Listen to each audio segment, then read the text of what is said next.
you're trying to be a Marine officer. You're going through all this training, and then you finally get through the training and you get to this moment where you're finally a commander, and this is how.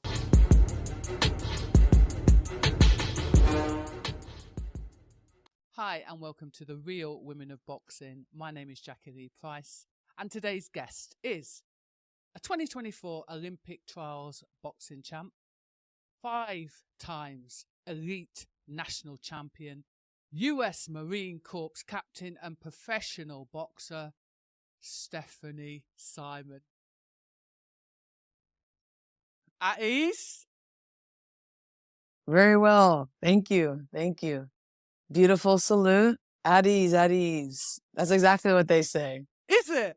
Yeah, at ease, at ease. How are you? I'm doing all right. Not too bad. So let's start off with you turning over professional in September 2024. Your debut was against Claudia Zamora and you won by a unanimous decision. So firstly, congratulations, you've made it. How was it? Thank you. Yeah, it was pretty stressful just trying to get the debut, just trying to get the opportunity. I think once you are a pro, once you have the 1-0 on your record, it kind of gives you a little bit more legitimacy in the game. But when you're saying like, oh, I'm going to go pro, I'm making my debut, people are like, okay, we'll see about it. So now that I am a pro, it definitely a weight off my shoulders. A lot different in that ring when you have the 8-ounce gloves and no headgear. So that was quite the transition. But I would say that it's a little bit more exciting in a lot of ways, just because you get to wear your own outfit, you have your walkout, you feel more like you're in your like character, in like a, I don't know, anime character or something. So it's kind of cool. Is it quite difficult for you guys to kind of, when you first initially start, to get competitions? It is. So there's very specific circumstances that allow someone to be signed to a major promoter right away. I mean, for me personally, I believed it would be a lot easier. I was kind of led to believe that if you had multiple national championship titles and if you won the Olympic trials and you're marketable and things of that nature, and you're able to like articulate when you speak and you're not a dummy, that it's not easy, but it's like it's manageable to get signed to a promoter within, I would say, a couple months. I thought it would be like that, and it was for a lot of my friends, a lot of my male counterparts and friends that I had done camps with at the Olympic Training Center, were signed like pretty quickly after they turned pro. But for me, it was not like that. I tried with the big dogs, you know, the top 3, top 4, Matchroom, Top Rank. Even had some people reach out to Golden Boy. Then I kind of took it down to the next tier. Looked for us in the US. We have like OTX, we have 360 promotions. We have a couple other promotions that are starting to get bigger, and kind of didn't get anything with that. And then started looking more locally. And since I don't actually, I'm not from LA and I kind of just moved here, the local promoters, they're going to put the priority on the people that are like from here. So that also was very difficult because most of those promoters were saying that they already have their cards full. All their cards are stacked with fighters. So, but thankfully, I was able to get on an all women's card. Global Combat Collective was the promotion. It's a new promotion. And Nelson Lopez is the promoter. And they reached out to me. I know him through mutual friends. And so thankfully I was able to get a debut. I was struggling to get a fight, so I'll leave it at that. Listen, the professional scene is not just about boxing, as we well know. And you've just kind of listed off all the accolades, the fact that you can speak, the fact that you're in the Marines. What is it that you think is the barrier for you finding a promoter? It's a lot of them aren't looking at signing women right now. And that's really what I was kind of told is we're not really signing women right now. I think that's an issue. And then also maybe age, because I turned pro at 29.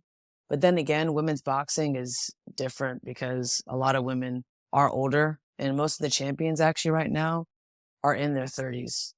And so just that age part, I feel that might not be the biggest reason, but I think it really has to do with a lack of interest or trust that an investment in a woman or a female fighter will be worth it unless she's like, I mean, I can't even say a two-time Olympic gold medalist because Clarissa Shields was a two-time Olympic gold medalist and she wasn't signed right away to top rank. And she went through her trials and tribulations and eventually was signed, but like, it wasn't right off the bat. So, yeah, I really think that there's still hesitation for promoters to sign and invest in women unless there is a very specific type of woman, and then they will. So Yeah, it's interesting that you mentioned Clarissa Shields because when you talk about someone who's a two-time Olympian, right?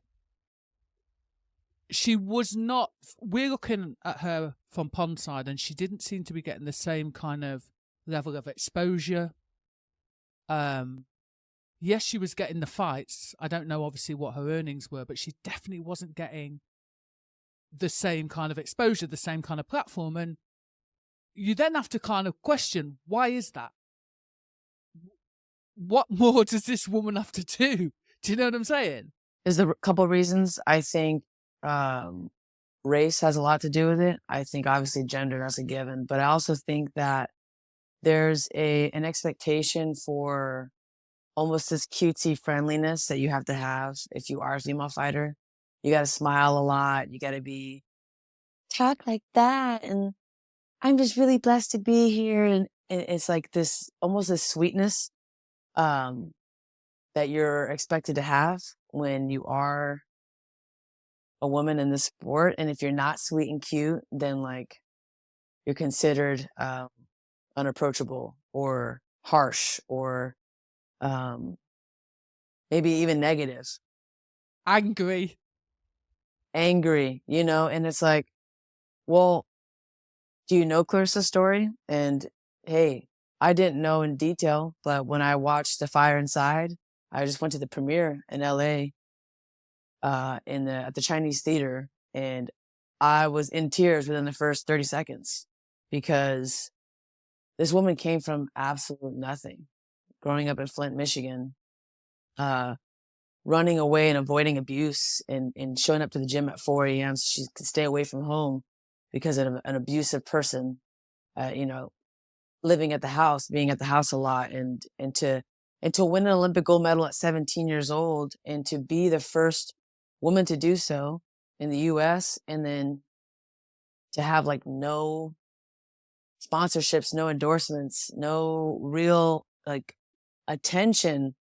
And you know, there's a scene where it shows her at the grocery store. She's looking at the cereal boxes, the Wheaties boxes, and she sees Michael Phelps and all these other white athletes that are Olympic gold medalists that have their Wheaties box. And she's thinking like, this was what I was supposed to have.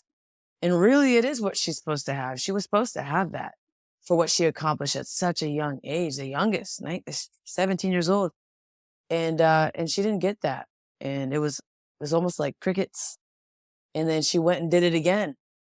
She did it again 4 years later, and to do it again after that experience, that really says something about your character. That really says something about who you are. And people cannot like her. People can think that she's X, Y, and Z, but to accomplish that and to do that, given those circumstances, I think most people would not have gone back to the Olympics another time. I would not. No way. No way. So mad respect, you know. You have to put respect on this woman's name. You know, as an athlete, if the mental side is not together, forget being physically strong, physically fit. If mentally your pieces aren't, you know, of the puzzle aren't put together, you can't perform. This woman performed twice under those circumstances. And to be honest, it doesn't really matter whether we knew her story or didn't know her story, right? The fact is, she never got that platform. And from the outside looking in, it was like, wow, what does this woman have to do? And I think it's also a media thing. You talk about what type of character they're looking for in order to sell. And I think that's a media thing. I don't think that's just a boxing thing. I think it's a media thing. The fact she never got her Wheatie box, but even just like, she didn't have any sponsorship. And I've spoken to a few Americans, big names, and they don't have any sponsorship, or they didn't at the time. And I was like, that's crazy. It's kind of like, I don't know. It's almost tragic. It's like, how could that happen? But it's happening now. It happened to her, and it happened to women before her. And, I hate to say it's going to take time. And I hope that things do change, and I hope that there is a shift. But I think that as a globally, we all have to do better of supporting women's sports. And there's a bit of hypocrisy in some of us. And I'm guilty myself of like, support women's sports, support women's boxing, but we don't do it for other sports, other women's sports, and we don't do it for other women. And a lot of times it's just showing up. It's just showing up to an amateur fight where there's a bunch of women, an all women's amateur card, which I went to a few weeks ago, just showing up for 5 minutes. There could be a little girl that sees you with your boxing shirt, sees you shadow boxing, or even just having a conversation with somebody about boxing. They hear what you're saying, and that inspires them to go on to boxing. You never know what kind of impact you can have just by showing up. You don't even necessarily do anything special. Just be there and support. It has to be reciprocated though as well. If you're showing up for someone, then the baton should be passed on, and they should show up for somebody. And I don't believe that always happens. I'm going to be honest. No, I see that. So you're living in LA by way of Atlanta. Is that right? Kind of, sort of, because it's very confusing, especially with the military background, living in all these different cities and states. But I'm from Atlanta, but I grew up in Washington State, which is like a couple states north of California. That's really where I grew up, was Washington State. And I say Washington State because there's also a Washington, D.C. So people get it mixed up. So I always say Washington State in specific. But yeah, that's really where I grew up. But before I moved to LA, I was living in Miami. Before I was in Miami, I was in North Carolina for 5 years. Before North Carolina, I was in Virginia. Before that, it was Maryland. Before that, it was all over the country. So that's, again, military background. You live everywhere. You're settled in LA now, and you're going to be campaigning at the super lightweight division. Some absolutely cracking girls in that division. I mean, you really are in the mix of some amazing, amazing fighters. 100%. And those are the ones that are there now. There's a bunch of us that just left the amateurs that are on our way, that are all at that weight. So it's going to be an exciting time. I'm very excited for the future. I'm excited for some of these big fights. And I think by the time, I build my record and get up there, I think some of these big names will be on their way out. I might be crazy because, I don't know, sometimes you think that and then they stay for another 5 years. But my goal would be to, when the time is right, to be able to share the ring with some of those legendary fighters and get good pay, not for scraps. I'm not doing that. 100%. So let's roll it back. You started boxing, 2013? I'm guessing what drew you to the sport was you joined the military, didn't you? And then was that something that you did as part of your training, or did you join the military in order to join the team? Because that's what they do here. For my situation, I went to a military college called the Naval Academy. Each branch has their own military college where it's very difficult to get in. It's like 8% that apply get in. It's very competitive. only 2 people per state actually get a nomination. So it's very hard. But while you're there, there are a plethora of different classes and certain activities that you have to do that are mandatory that you don't have to deal with in a normal college. And one of those activities is boxing and wrestling. So everyone that's a freshman has to take a semester of boxing and wrestling, unless you take the class in the summertime, then you can do like a shortened version and then not have to take it in the regular academic year. So once I actually got into it, once I actually had like my first smoker, we call it a smoker here in the US. A smoker is like, it's like a fight where it doesn't go in your record or anything, but you're in you're in the ring and you're fighting. It's just not like a legitimate sanctioned fight. After my first smoker, I found out quickly that I actually really liked this boxing thing. So, but before that, I had really wanted to do wrestling in college. I grew up as a collegiate wrestler, or not a collegiate wrestler, as a nationally ranked wrestler in high school. I did it in middle school as well. But at that time, there wasn't a whole lot of opportunities for women's wrestling, so I was not able to even do it in college because there was no Division I wrestling for women at that time, and I was at a Division I military college. So that unfortunately kind of faded. I tried to bring it back, and I went and I wrestled in the World Team Trials and the U.S. Open in 2019, and my performance wasn't great. The sport had kind of passed me by, and 7-year break trying to go back and being now a different level because I could have got away with it in 2012, 2013, but 7 years later, the sport blew up for women, so I was not at that level. You were getting your ass whooped. Yeah, no, really. And it's very funny because I got my ass whipped by someone. It's on YouTube. And when I went to the Olympic Training Center, I went to Olympic Training Center because I made Team USA for boxing. I kept seeing this girl, Diamond. I kept seeing her. Where do I know her from? Oh my gosh, where do I know her from? She was there. She was at the Olympic Training Center, but for wrestling. And I kept thinking, where do I know her? And I looked up some of my wrestling matches on YouTube. Sure enough, it was her. And I told her, I said, hey, I don't know if you remember me, but like 3 years ago, you beat my ass in wrestling. Oh, shame. And she's like, oh yeah, I do remember you. You're very strong. I'm like, well, it's not strong enough, but yeah, not strong enough. But yeah, so that's kind of that's the origin story of how I started boxing. And then eventually I ended up boxing for the United States Marine Corps. After I got done with college, I went into the Marines, and that's where my career blossomed, was during my time on the Marine Corps boxing team from 2020 to 2022. That's when I won, national Golden Gloves twice. I won the USA Nationals. And then I actually got on Team USA during that point. I was what they called like the alternate. One of the most decorated Marines that probably most people will know. Highly decorated amateur, WBO junior lightweight champion, Jamal William Herring, qualified for 2020 12 Olympics, was the captain of the team. He was the first active duty Marine to qualify since the 90s. Is that someone that you take inspiration from? And can we see in the future some of those epic ring walks that he gave us?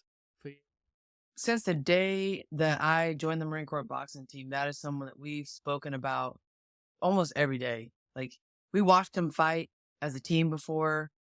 My coach would reference him and talk about him all the time because he truly embodied what it meant to be a Marine boxer. And so I might be paving the way for the women boxers in the Marine Corps, but Jamel really paved the way for the men. It paved the way for all of us. And what he's accomplished in the sport is everything I want to accomplish. So no, absolutely. That's one of the names that's like the first name that's talked about whenever someone joins the Marine Corps boxing team. He's one of the greats. So hats off to him. He was a great person, not just a great fighter, great human being. I've messaged him and asked him for guidance on things. I've asked him questions about the pros, and he's there. He's like the definition of that Marine Corps brotherhood, sisterhood that they always talk about before you join. He's one of those people that truly does care and leader in and out of the ring. That's the important thing. That's really good to hear. And also, when I was doing my, I didn't realise Ken Norton, the heavyweight Ken Norton, was a Marine. Lost to Foreman and Muhammad Ali, but he had a very, very successful career, didn't he? You know all your peoples. You know all the Marines. The thing is, you see it here where you have a few people that have turned over from, they're in the army and they turn over and they don't seem to fare as well. Nigel Benn. Okay, Nigel Benn was one that did well, and he was in the army. And I'm trying to think of anybody else. I mean, I know of one girl that I interviewed recently, and she said she had to leave the army because it's kind of a bit difficult to do the both. So yeah, this is why I'm quite impressed that there's so many Marines that have done so well in the sport of boxing. You win the Golden Gloves in 2021 and 2023, and then you win the USA Boxing Elite National Championships in 2021 and 2022. So firstly, before we get into the other stuff, what is the difference between the Golden Gloves and the US Boxing Elite National Championships? Great question. So they're both highly regarded national tournaments. The USA Nationals, however, is the nationals that you really have to win in order to go to World Championships or the Olympics. It's the actual, like, legitimate qualifier for those teams and for those tournaments. The National Golden Gloves is a kind of a separate thing, but it's the same thing. It's just you don't qualify to later tournaments representing Team USA. It's like its own entity, but all the same people that go to the US Nationals go to the National Golden Gloves. I think the biggest difference is the Golden Gloves name holds a different weight. When you are a National Golden Glove Championship, title winner, it's a big deal, especially because there's a lot of history with the Golden Gloves, and it's a team that you have to make by your state. So to make the National Golden Gloves, the Nationals, you have to be a state Golden Gloves champion. And to be a state champion, you have to be a regional champion. So it goes region, state, and then all these different states come together, and you're on like a team, if that makes sense. You're on like a team. So like the California team, the Northwest team, the New York, there's 2 New York teams. So it's a little bit of a different feel and vibe. But regardless of the differences that there are, it's still very much so a big deal to win the National Golden Gloves. That's the thing that we kind of have heard of the most in the UK, the Golden Gloves. I'm guessing it's more of an established championship. I guess you went through lots of people to get to, obviously, to the top. Yes. And, when I look back, for example, the National Golden Gloves Championships, the first time I went, I had to fight 4 nights in a row, which for a woman to fight 4 nights in a row, that's a big tournament, And for the U.S. Nationals, I've never fought more than 2 or 3 times. It's just a little bit different. I think a lot of times the U.S. Nationals can sometimes have less people, but the National Golden Gloves, some people fight 6 nights in a row. It's crazy. Yeah. Some guys Monday, Tuesday, Wednesday, Thursday, Friday, Saturday. So Monday all the way to Saturday, depending on how big the bracket is. So the National Golden Gloves can be very crazy based off of how many people are there. And then you have a trial for the Olympic team. So you become the 2024 Olympic Trials boxing champion. So when I see that, and then I see that you didn't go to the Olympics, the math ain't mathing. No, it's true. And I mean, I've talked about this on many podcasts. I've talked about this to, I can't tell you how many people, because it's still kind of a triggering conversation when, someone asks you about boxing or you telling them your story and the things you've accomplished. And every time you mention, winning the Olympic trials, the assumption is, oh, so that means you made the Olympic team. And really, for pretty much 99.9% of the time, that's the case. I mean, if you look at wrestling, if you look at judo, swimming, track and field, they really don't care if you won the Olympic gold medal 4 years ago. You still have to win the trials 4 years later in order to make the team. And, boxing is weird. And specifically this cycle was very strange because the 13 of us that won the Olympic trials did not go to the Olympics. So you said 13. 13. Not a single one of us that won the Olympic trials went to the Olympics. So that suggests to me then that they've picked the team already, they've invested money and they've picked the team already. Does that mean that then there is no mobility between the levels? So in the UK, we have a couple of different levels. We have the podium squad, and then we have I think it's called development, something like that. And there's the assumption that you're able to move through to the podium squad. Is that what happens or is that what is... No. You're shaking your head. Absolutely not. I mean, I beat the podium squad. I TKO'd, I stopped a Team USA member back in 2021 in the finals, 3rd round stoppage. And they took her to the World Championships that following year. And they took her to Stranja, which is a tournament in Bulgaria. They were like, yeah, you beat her, and they had already decided this is our girl. And it wasn't until certain circumstances took place where she was no longer an amateur boxer. It was not until then that they looked at the next person in line, and it still wasn't me because they picked someone else. And the person they picked had never won a U.S. championships at 146 pounds, which you can't do that. You can't just float people around weight classes and pick who you want. They must qualify. They must prove themselves at the weight that they are challenging, they are trying to represent at. And that, to me, till this day, I will never understand. At 146, I won in 2021, I won in 2022, and I won in 2023. At my weight, I won 3 years in a row. And I was not the one that they took to go qualify for the Paris Olympics. What would you say to people that said, well, they've invested money into these athletes, they're not going to then risk that investment? The winner of the tournament, the winner at the end of the day, the winner at the end of the week is still the winner. That's the best person at that moment. And that is the person that is supposed to be the one to go on to the next level. To take someone that is the best person from 3 years ago and to now assume that they're going to be the best person 3 years later is insanity, because a lot can happen to that person. A lot of things can change. And we've seen it in wrestling where Jordan Burroughs was the Olympic gold medalist at one point.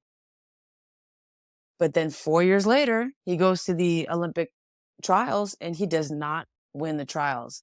Now, what they didn't do was, well, we've invested so much money in Jordan Burroughs. He's got his own shoes. He's got millions of followers. He's so famous. He's an Olympic gold medalist. We have to take him. He has to be our guy. They didn't do that. They said, I'm sorry. Yes, you are a legend. You are an incredible wrestler, but you're not the best wrestler this year. This guy is. So we're taking him. And that's why wrestling, when you go into the wrestling room at the Olympic Training Center, you see a whole wall of world champions. You see a whole wall of Olympic gold medalists, right? There's literally a wall of fame with all these champions dating back decades and decades ago. And you're in that wrestling room and you realize why. It's because they are merit-based. You go to our room, you go to our gym at the Olympic Training Center, and you see that the last guy that we had that won an Olympic gold medal was 2004, Andre Ward. 20 years, 20 plus years. So something, to me, there's something that's not working. And I truly believe it is because of this flawed system. So what happens next? Do you then take it to a committee and kind of have a discussion and try and fight for your place that way? Kind of from the first time it happened, where I was completely shocked that I wasn't picked for the team, which was in 2021.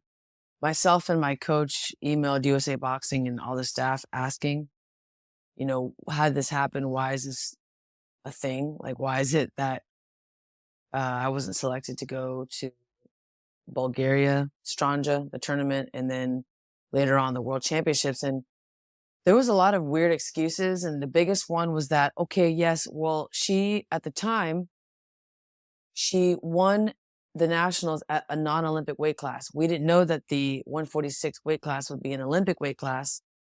So because it was non-Olympic weight class, we did not have to bring her to camp. Then when I looked into the pictures and looked into the Instagram social media stuff, I noticed people that had won at non-Olympic weight classes that were there at camp. So things weren't aligning. After a while, they were like, well, we're just going to have you come to camp in August. Sorry about the miscommunication. They still didn't answer the question.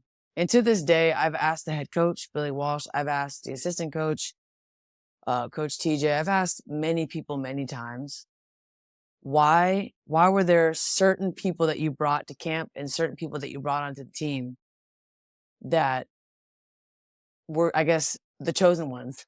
Like, why were some people on the team when they hadn't actually won and earned and deserved that spot? After a while, after trying to get answers out of the coaches, I gave up on that and I started to take things up to the next level, which was the Olympic, actual OTC, Olympic Training Center, like the USOPC committee, the ethics and compliance. And I filed a formal complaint and I gave evidence of how the selection process of Team USA was inconsistent, was continuously changing every freaking month. They would add little things.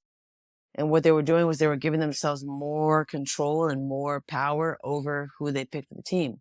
So I gave evidence, I gave facts, I provided names and examples of people that were willing to be involved in this investigation. And I wasn't the only one that was involved in the investigation. There was many athletes that also complained. And we all got back the same letter. And it was, thank you for your willingness to speak up about your concerns, but we found nothing illegal or wrong with these procedures or policies. So they're all in it together. They're all in on it. So effectively, it sounds like you became a whistleblower. Do you think that then that definitely had an impact on you being chosen for the team? I do believe that. I do believe that because I was outspoken and someone that wasn't going to be quiet about the injustices, about what was going on with Team USA, that they did not really trust me to be around. Because most of the athletes there, whether I liked them or not, wanted, most importantly, to get their spot on the team. And they felt that, hey, if I just play the game, I'll get what I earned. Once I realized I was in the matrix, and once I realized that that wasn't going to be the case, I said, screw it. I'm not going to make the team anyway. So I'm going to continue to blow the whistle and to speak up because they've already made a decision. This January, after the winning Olympic trials at the Olympic Training Center, I got back an evaluation and they gave me the head coach gave me basically an F. He said, yep, you don't really have what it takes. You're not really, you don't have the potential that we're looking for to be on Team USA or to fight internationally. So basically told me that I wasn't good enough. Sorry, you're not invited back to camp. Good luck if you go to the next nationals in December. I'll see you then. That was his evaluation of me. They tried to embarrass me and they tried to humiliate me in front of the team by calling me toxic, by calling me like a toxin to the team because of the things I was saying. But everything I said was a fact. So if I'm toxic for speaking the truth, what does that say about this establishment? What does that say about this team? What does that say about this environment? Who's really toxic? The truth, that's the one thing that is is not you can't argue it. And I was speaking the truth. I was speaking facts. I was telling some of these young guys on the team that had children, I was like, while you're here at camp getting 0 stipend because you're the alternate, even though you won the Olympic trials, just know that a few years ago, you would have been given a stipend every single month, even though you're the number 2. I said, things have changed. And we had to bring these issues, because we cannot continue to come to these camps 4 to 6 weeks at a time, multiple times a year, and get 0 stipend to do the exact same things that all the number 1s are doing. We're going through the same workouts, the same everything. I find it fascinating that in a country like the USA, that top class athletes, especially in boxing where there's a lot of money, firstly, are not getting a wage. And secondly, what I find fascinating is you come with all these receipts. So there's a complaints procedure, I presume, like in all organizations. Stephanie comes with receipts and they found no wrongdoing. And so with that said, do you regret that you didn't just keep your mouth shut, put your head down and play the game? No, I don't, because had I done that, I still wouldn't have made the team. You peel back the onion and you realize, you know what? There's actually probably something else going on.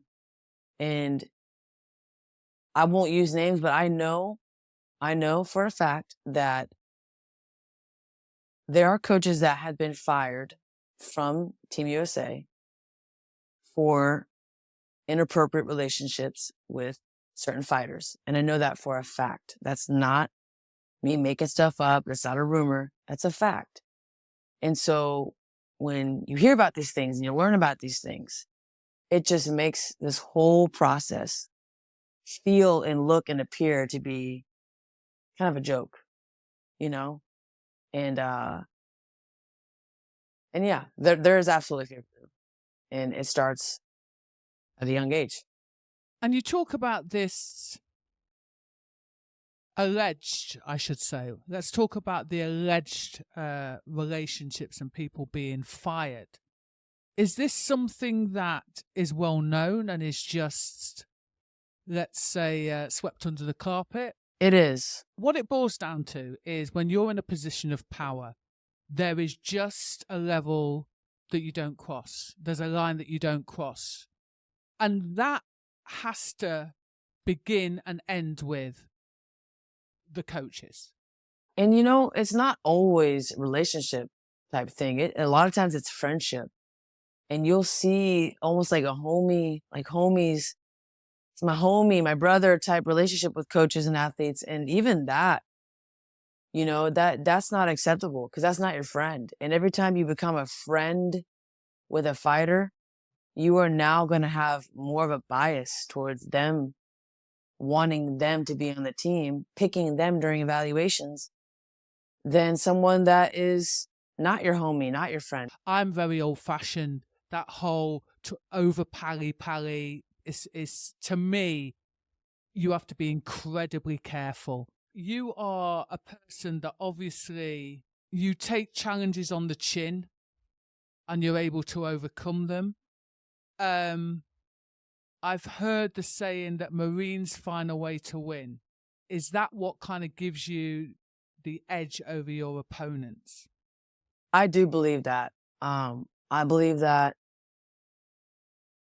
Marines are taught that when you don't win, you die. And so when you think about that, we think about like an opponent or an enemy. If you're in a battle and you don't win and the alternative is death, then you don't have a choice but to find a way to win, because if you don't, then it's over, right? So I think that mentality, I began to bring it into boxing. And there have been times where I was down the first round. I lost the first round in the fight and came back. And when I found out I was down, the fear of like death, losing, again, it can be dramatic, but in a way, again, whatever works for you psychologically, that pressure or that understanding that if I don't win the next 2 rounds, I will not survive, I will not win, lit a fire under my ass that like it looked like two different people between the first and second round. And I had that in the trials in the finals where I lost the first round. I was awkward. I was not myself. My coach, who was a Marine, just looked me dead in the eyes and said, I need you to do X, Y, and Z. It's like a mission, right? In the military, in the Marines, we get a mission. You will do X, Y, and Z by this time. This is the mission. Do it. And that's how he spoke to me for many years. It was direct. It was stern. You know, it was basically like being in a firefight. And my only response was, yes, sir. And okay, I got it. And get up in the second round, freaking balls to the wall like a different person. So I think, again, that mentality really came from the military background. And in that situation where I'm guessing that's a lot of pressure to constantly be fearful in that kind of fearful space all the time. Has there ever been like a time where, you know, can you remember a time when you lost and how that felt? Well, I do want to go back to the fear. I think the fear is initially there. And then once that fear, how do I put it? Once it starts to become an issue, I have to remind myself, okay, I shift gears. I'm not afraid. I remember that I'm on a mission and I'm here to complete that mission. And I've been sent here for a reason, and I'm here to win. I didn't come here to lose. So yes, there is that initial fear. There's a little bit of that, like, like, crap, I'm losing.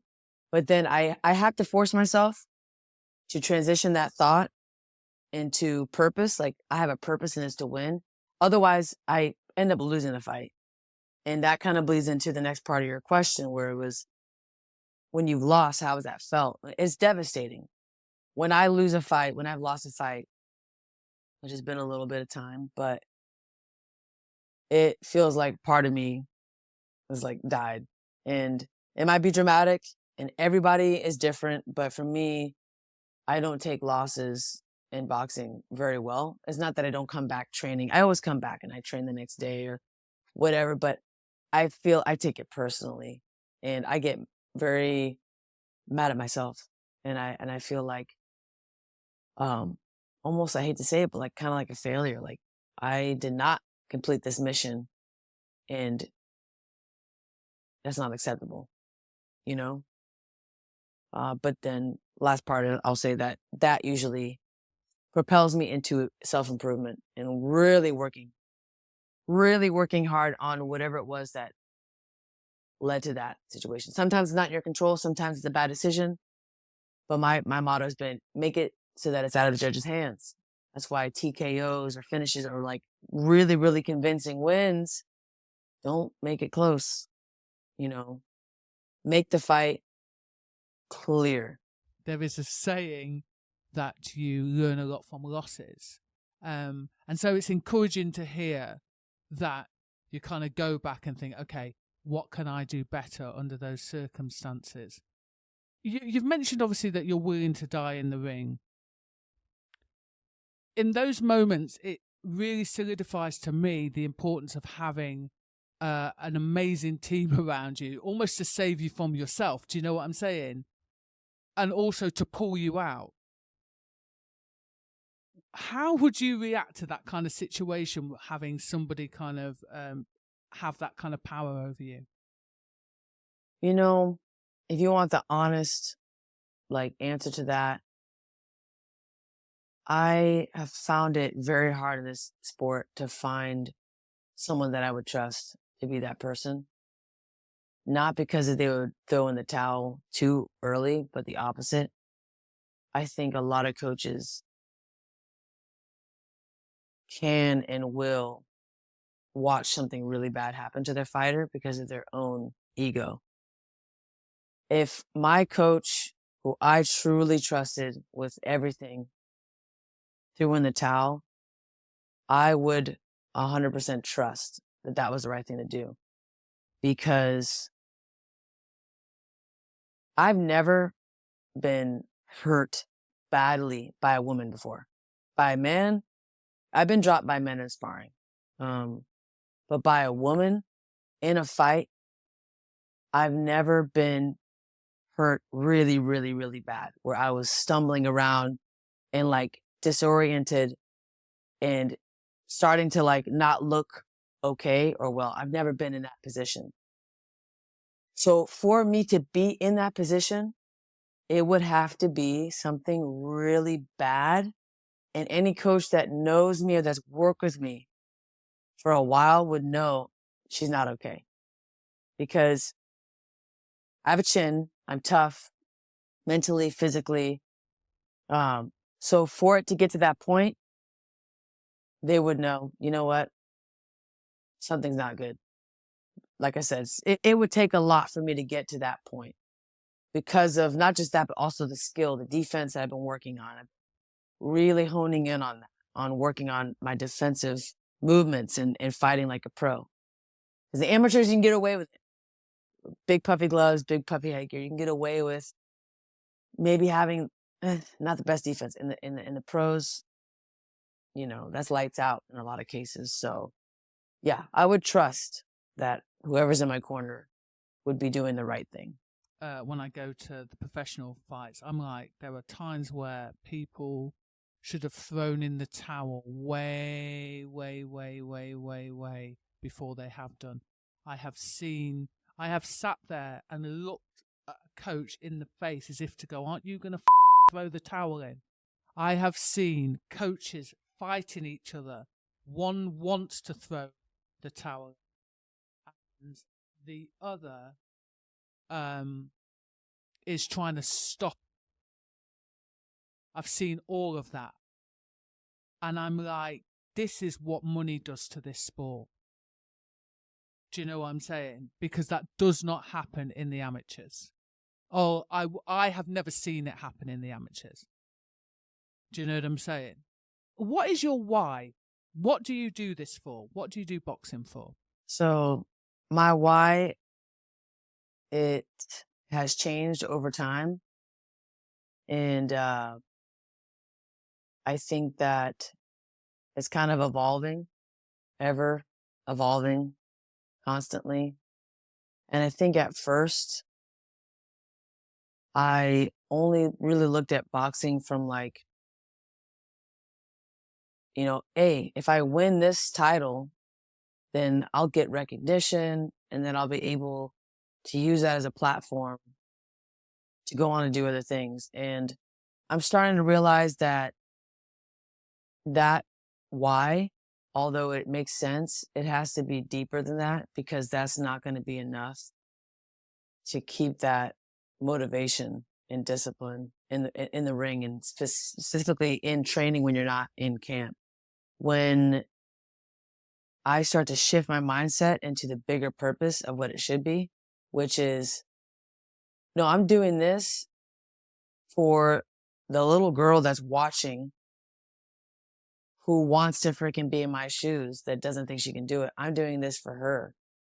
I'm doing this for anybody out there who doesn't feel good enough, or doesn't feel that they can do something, or that they can chase a certain dream or whatever it is, who has doubts, who has kind of life like slapping them in the face a little bit, who has that going on.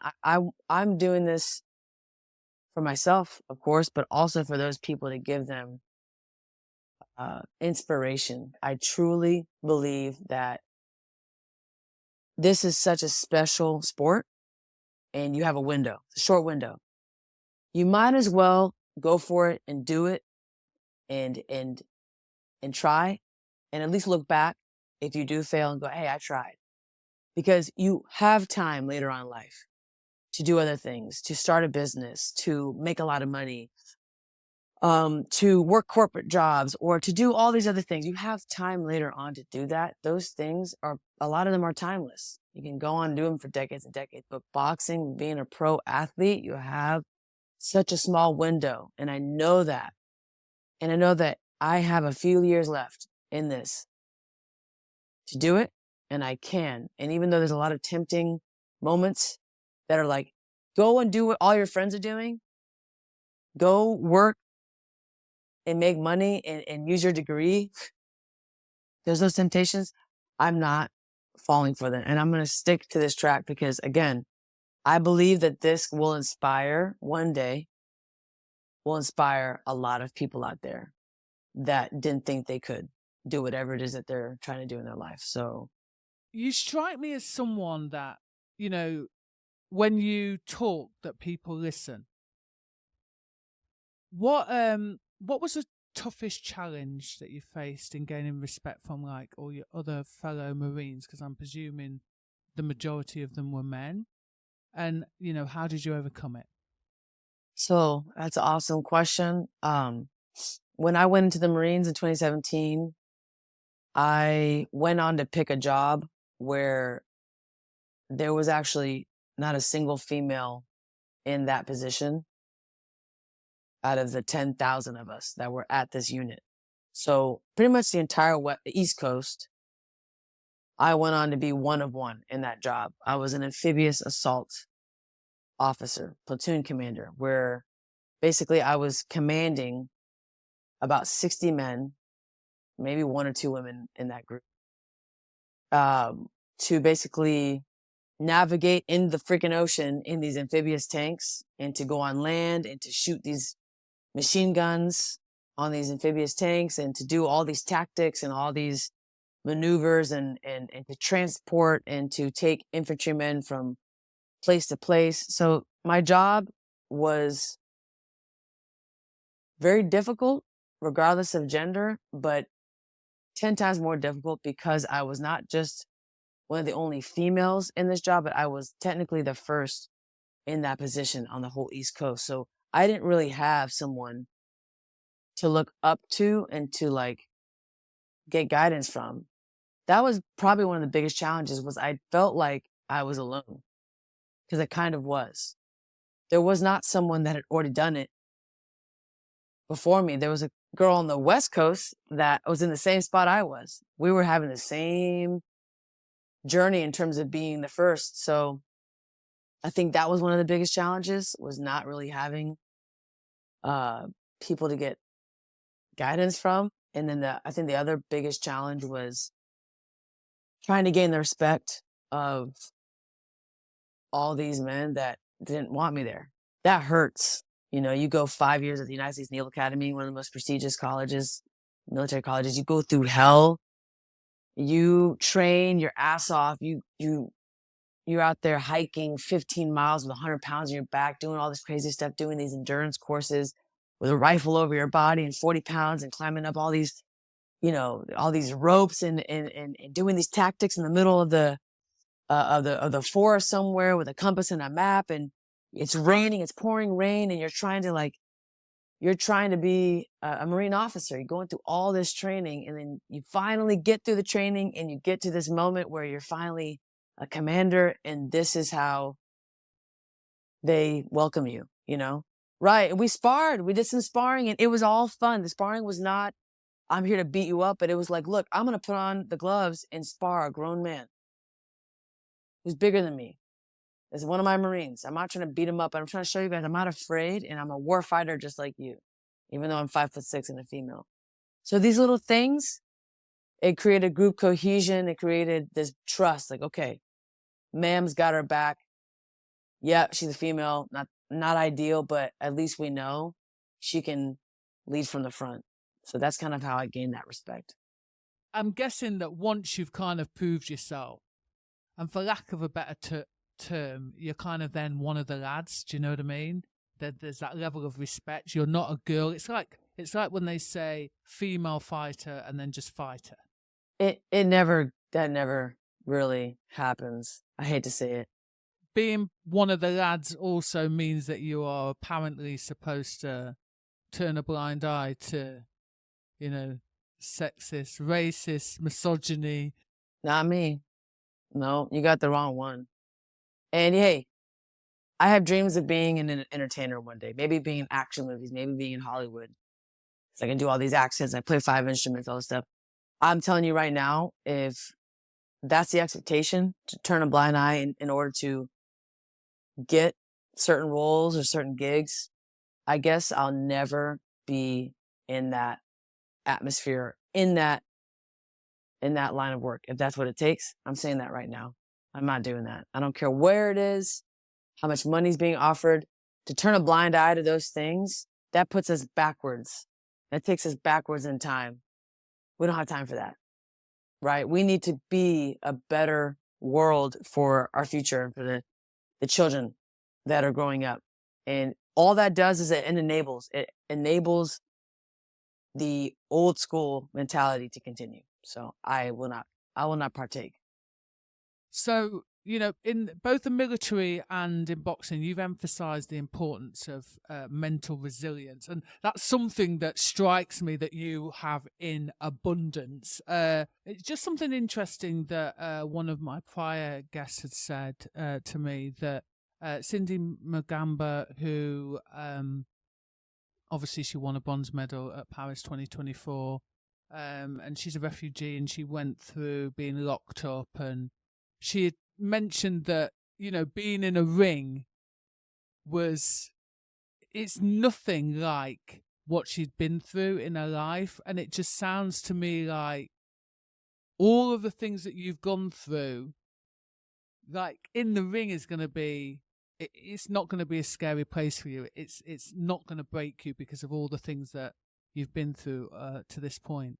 Well, I'll say too, like, to start off with her situation, I've never been in anything that difficult before, and my hat's off to her, because to go through something like that and then to later on become an Olympic medalist, you are a different breed and you are a special human. And that kind of mental toughness, that's another level. I can't even claim that. And I won't, because that's not even fair. Like, that's badass. And that's inspiring. I'm not that inspiring compared to that, because through the Marine Corps, through the military, through all my hard times and in all my experiences, um, I've never gone through anything quite that hard. But I will say though, that I think people who have had hard things happen in life and that have had to overcome them, that boxing, being in a ring, fighting, really isn't as scary as it may seem. And when you do spend a lot of time fighting in other circumstances and situations, you realize that boxing is a controlled, semi-controlled environment where there's an end to it, and it's going to end anywhere between 15 seconds, depending on how fast the knockout is, to however many minutes 10 to 12 rounds is. And it's over in that night. And there's a lot of things that people go through that last for years. There's a lot of pain and suffering and challenges and things that people deal with that last years. So when you really look at it, it's a very much so small amount of time that you're going through it when you compare it to some of these people that are going through stuff for years and years. So I see that. Yeah, I understand that. And I agree. Yeah, people that, including myself, when you experience hard things in life, it makes boxing almost seem easy-ish. Or small in comparison. I mean, she was literally just like, this is nothing. This is nothing to what I have been through. I also understand don't you know Ramla Ali?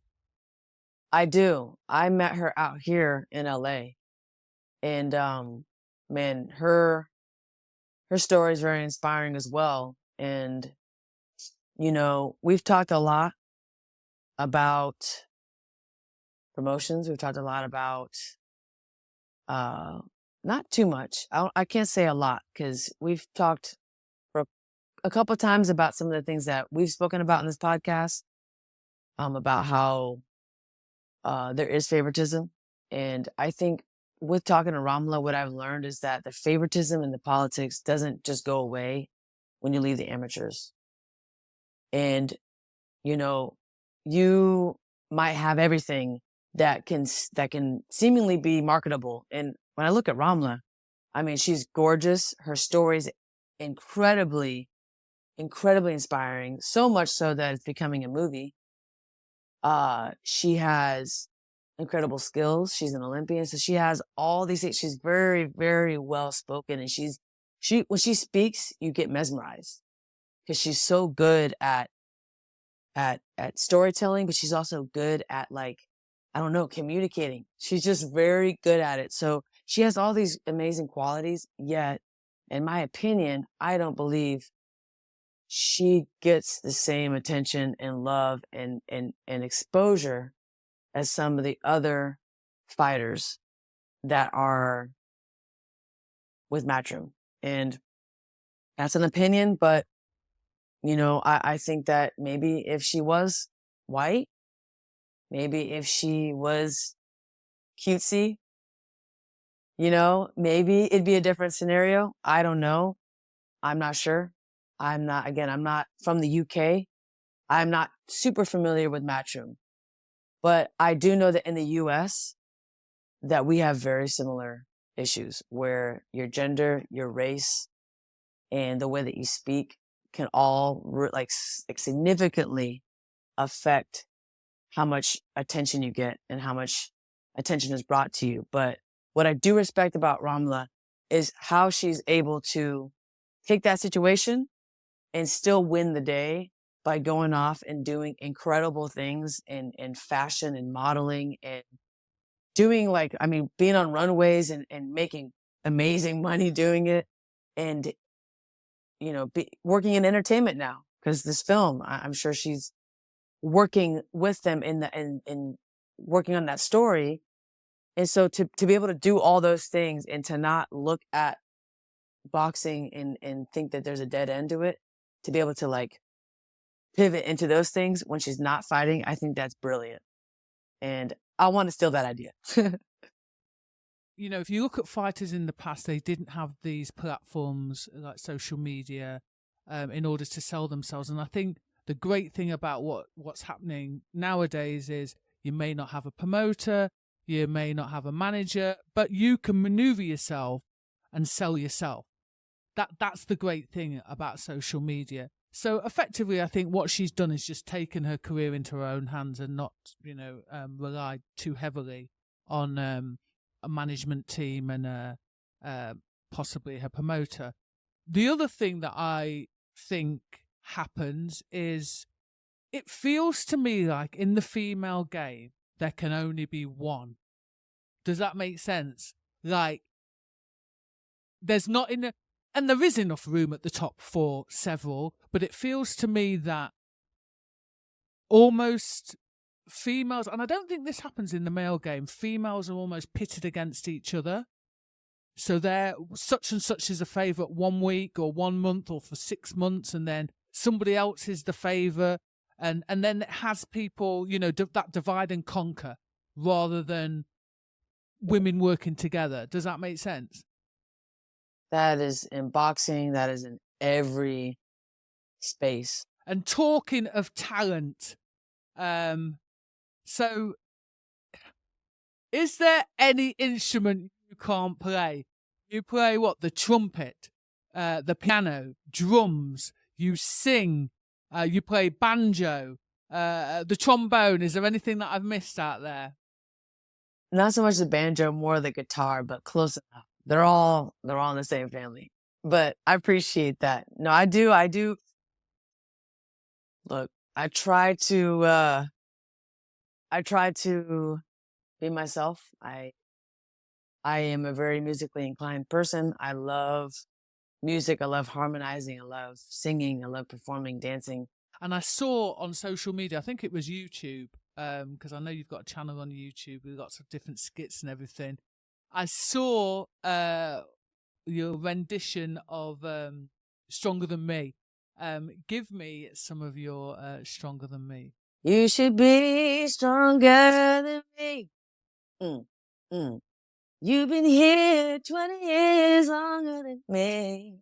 Oh, don't you know you're supposed to be the comparison to who you think and you always want to talk it through. I don't care. I always have to comfort you when I'm there. I don't know if I'm saying the words right. That's just what I need to do.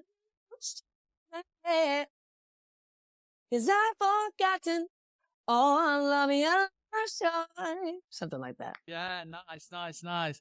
Do you have a date for your next fight?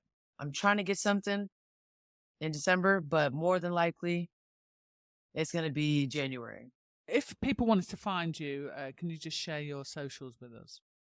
Yes, Steph Simon Boxing is my Instagram. So STEPH, Steph Simon, SIMON Boxing.